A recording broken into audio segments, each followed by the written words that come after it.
des erreurs au sein de la gare Matavio, la gare de Toulouse. On a trouvé le moyen de mettre un élévateur hors norme, qui en plus de surcroît est de toute façon tout le temps en panne, pour permettre d'accéder au nouveau quai.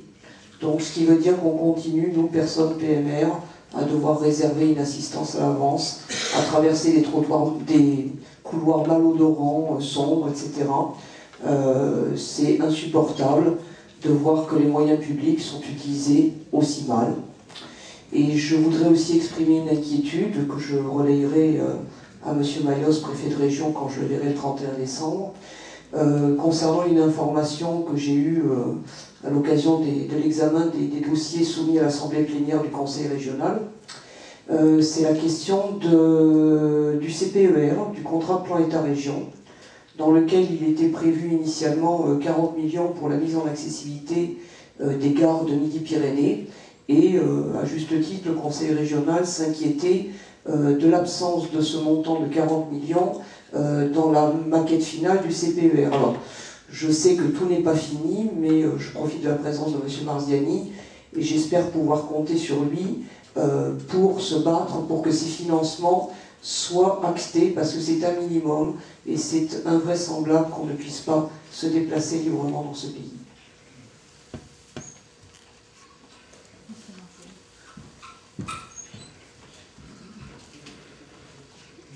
Oui, je laisserai répondre sur la gare Matavio, parce que je ne suis pas le spécialiste des gares. Ceci dit, je voulais simplement, en complément à ce qui a été dit, dire qu'on est déterminé, je l'ai dit dans mon introduction, déterminé comme autorité organisatrice à avancer dans le cadre de la loi de 2005, et on a un schéma régional d'accessibilité. Et bien évidemment, dans la nouvelle réglementation, avec des adaptes. Donc on accompagne ce mouvement. En même temps, il faut voir qu'il y a une complexité pour nous, qui n'est pas la même que sur le routier quelquefois, mais une complexité réelle, et qui nous oblige à avancer de façon pragmatique et avec volontarisme. C'est quelle est la complexité? Nous sommes autorités organisatrices, la région. Mais contrairement à d'autres autorités organisatrices, nous ne possédons rien.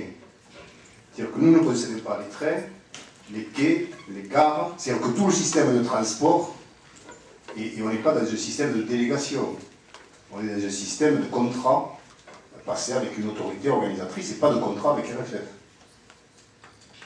RFF possède son réseau, en est propriétaire, etc.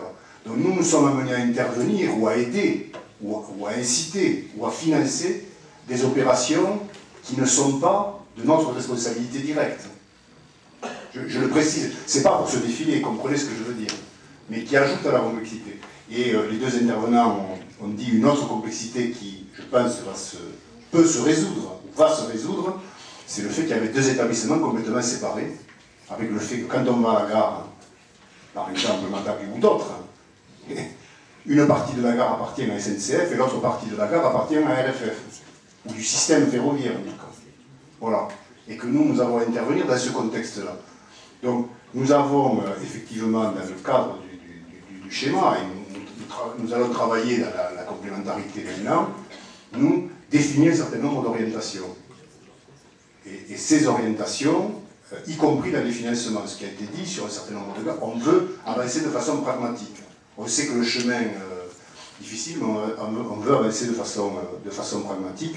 Par exemple, vous savez qu'on a fait ce qu'on a appelé un plan rail Midi-Pyrénées, c'est-à-dire la remise à niveau du réseau ferroviaire à Midi-Pyrénées, parce que c'est de ça dont il s'est agi. Bien évidemment, dans ce cadre, on a remis par exemple les quais, tout simplement, mais c'est une opération qui permet la continuité des cheminements. Les quais à bonne hauteur pour les trains que nous avons commandés. Donc, voilà. Et tous les trains que la SNCF achète pour notre compte sont totalement accessibles. La question, c'est qu'il faut qu'il y ait la continuité, mais totalement accessible, je dis. Et nous avons, je ne sais plus combien de trains nous avons achetés, nous en avons encore 50 en commande en tout, 50 trains neufs en commande qui, ceux-là, seront totalement accessibles.